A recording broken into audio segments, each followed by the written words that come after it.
Quando eu estou falando em descontinuidades, então seriam tentativas de pensar algumas coerências dentro desse processo existente, e coerências que são diversas, às vezes do ponto de vista da concepção do que seja antropologia, da relação entre ética e definição da antropologia, ao mesmo tempo enquanto o conjunto de processos históricos que são narrados dentro disso, porque na verdade nós temos um entrecruzamento de muitas histórias, né? Uma história, como ficou bem claro dentro da exposição do professor Roque e da professora Manuela também, né, se torna muito claro aí várias ordens de fatos que atravessam essa questão. Um é a estruturação da própria antropologia no Brasil enquanto um campo de saber, enquanto um conjunto de pesquisadores, instituições, pós-graduação, concepções teóricas e tudo mais. Né? Existe um outro domínio, que é o domínio até da própria história do país.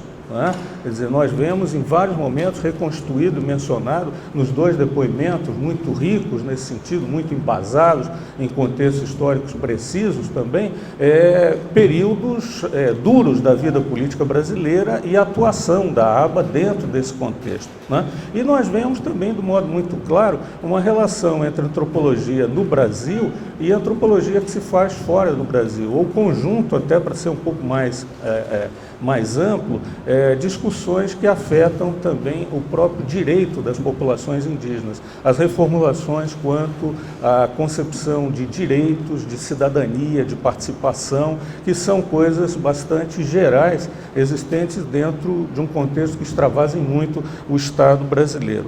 Bom, eu trabalhei com essas descontinuidades, agora não tenho condição de dar sequer título a elas, então eu vou trabalhando com a primeira, né, que eu situo como, vamos dizer, sua base, aí a primeira RBA, em 53, né, e eu vou tomar como ponto de partida a formulação feita, mencionada por Roberto Cardoso na sua exposição, do Eduardo Galvão, né, que dentro de uma mesa ele fez um balanço dos estudos de aculturação no Brasil.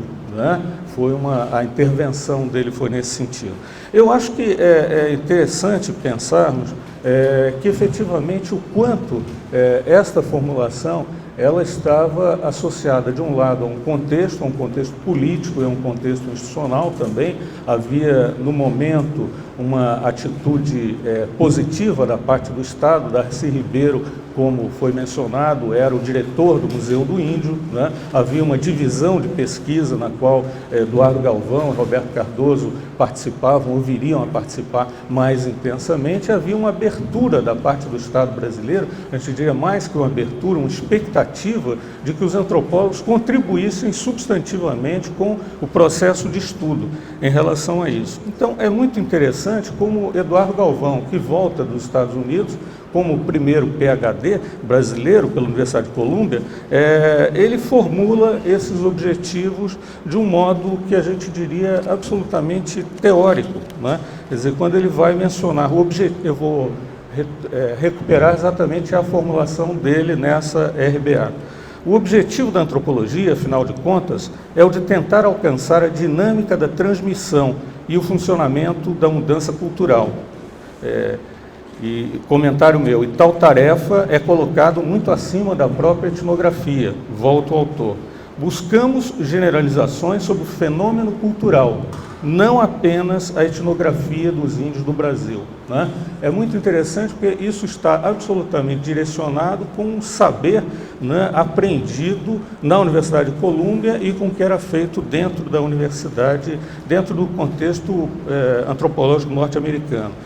A fala de Galvão ela é toda voltada a ser direcionada no sentido de uma crítica muito forte à noção de aculturação, que era a noção dominante no contexto norte-americano. Não era? E quando ele recupera os estudos brasileiros feitos a respeito de índios e não índios também, né, de processos de aculturação em geral, ele faz isso dentro de uma perspectiva bastante teórica e com uma intenção de que haja resultados teóricos em relação a isso.